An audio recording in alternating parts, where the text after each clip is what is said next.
Central Station here, the Marriott building just across the road, the Palace of Culture to our left, and about 3 kilometres straight down Aleja Jerozolimsky, across the Vistula River, we've got National Stadium where the matches will be played. But before we go and look at those, let's go and get ourselves kitted out in the shopping centre behind us here.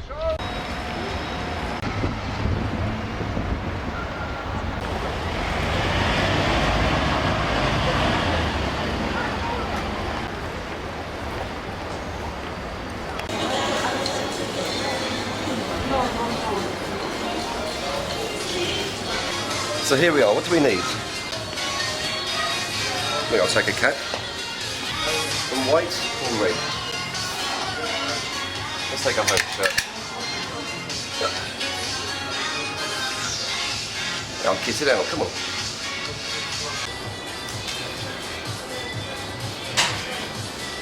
Okay, I'm ready.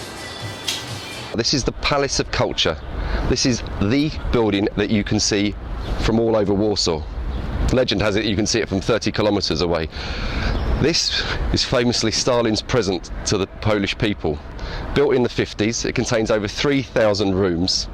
And you need to know about this building because it's the centre of Warsaw. It's your landmark, it's where you can orientate yourself from. This is Warsaw's fan zone. There's room here for 100,000 football supporters. There's grandstands, large screens relaying the matches, there's a McDonald's, there's local food stalls, there's Carlsberg bars, there's a passion meter where you can go in and measure and demonstrate that you are the loudest supporters here at the fan zone. There's beer fountains, there's everything. This is ground zero here in Warsaw for the duration of Euro 2012. Running through the tournament in the Palace of Culture is an exhibition about international football and Polish football. And on top of that, you can take a lift to the 30th floor, which costs 20 zloty. And from there, you can see all around Warsaw and across the Vistula Valley. Let's go and take a look.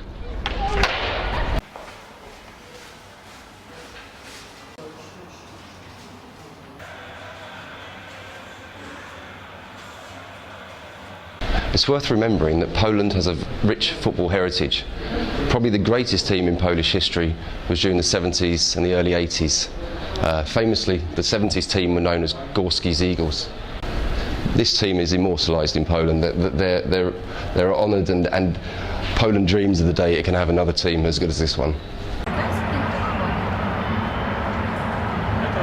So 20 zloty brings you up in the lift to the 30th floor here, where there's a viewing terrace, so you can see right across Warsaw. You can see the old town, and across there on the other side of the Vistula you can see the National Stadium, decked out in the red and white colours of Poland.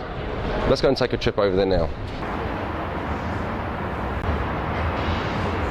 There are 3 main ways you can get to the stadium. Number 1, there is a train station in the shadow of the Palace of Culture. Not the main train station, the city centre station, where you'll be directed down onto the platforms. Number 2, the roads will be closed on match days and you can walk the 2.5 kilometres to the stadium.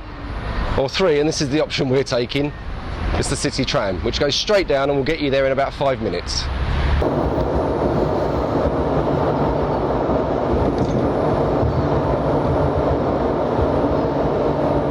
So here we are at the National Stadium. There's room for 58,000 supporters here, nearly 1,000 journalists.